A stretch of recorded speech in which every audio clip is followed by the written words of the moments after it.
to rise up like the wheat that we are and give a big round of applause for Mr. Frederick Kerr, everybody!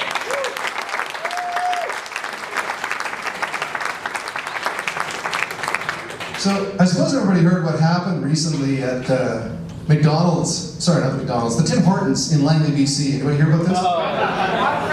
For those who missed it, a woman comes into the Tim's, demands to use the washroom, but she's so rude that the staff refuses her access. And in retaliation, she just defecates on the floor and then just flings it at her. Now, the video of Tiger Trixie's testy, turd-tossing tirade at Tim's went totally viral. If you watch that video, as I urge you to do, recognize this woman for her talent.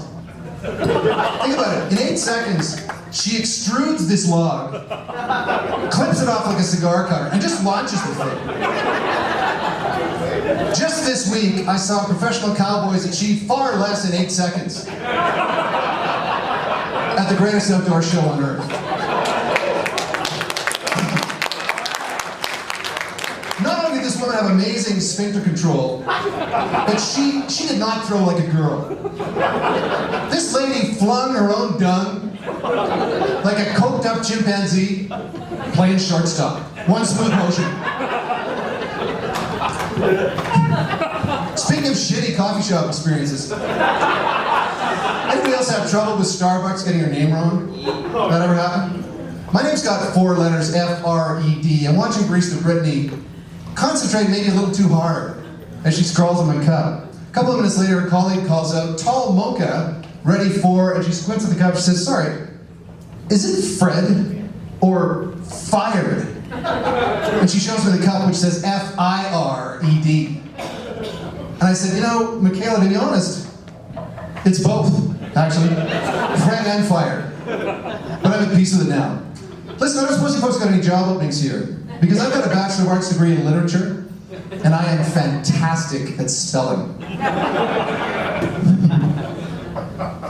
Speaking of skills, you may not have heard that the Miss America pageant has actually totally discontinued the swimsuit competition. Yeah, true story. They no longer want to focus on experience, they want to focus entirely on what comes out of the participants' mouths. I think this is a fantastic progressive development, and I'd like to see it applied to other contests, like politics. Right? Can you imagine how far Justin Trudeau's political career would have advanced if we couldn't actually see him, but just had to focus on what comes out of his mouth? He would still be teaching snowboarding, folks. You know, speaking of sports, we're in the World Cup of Soccer right now.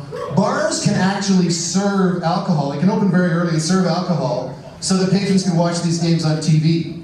If you've ever tried to watch a soccer game on TV, you know it's impossible without gallons of alcohol. There is so little scoring in soccer that there's a type of play the refs refer to as a beautiful run. I don't know if you've seen this. Somebody runs beautifully down the sidelines, mullet billowing, receives a pass, and then just shanks the ball nowhere near the gaping, gigantic, wide-open net. He then drops to the ground, clutching his head as if to say, "God, that's never happened before." So in soccer, that's highlight reel material. In hockey, that wouldn't be a shot on goal. Scientists have actually trained bumblebees to play soccer. Also true, but vaguely related. The bees, it turns out, are way better than their highly paid human counterparts at putting the ball in the damn net. But the crucial pro soccer skill they have not been able to master is riding on the ground with a fake injury.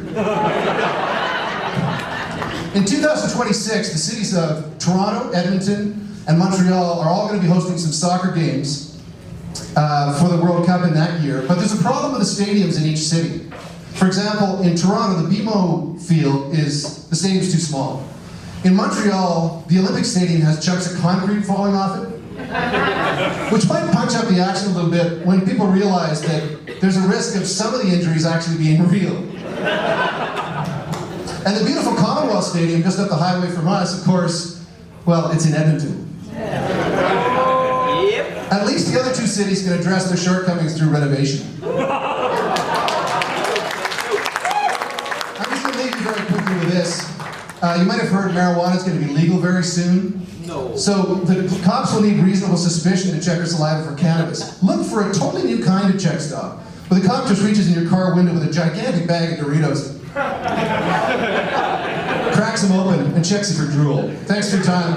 I'm Fred Kerr.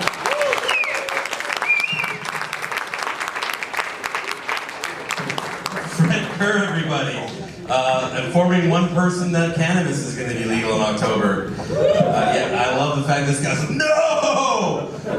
I do not read the news at all. That's all everyone's been talking about. And Tim Hortons, people throwing shit. He knew about that. Everyone knows.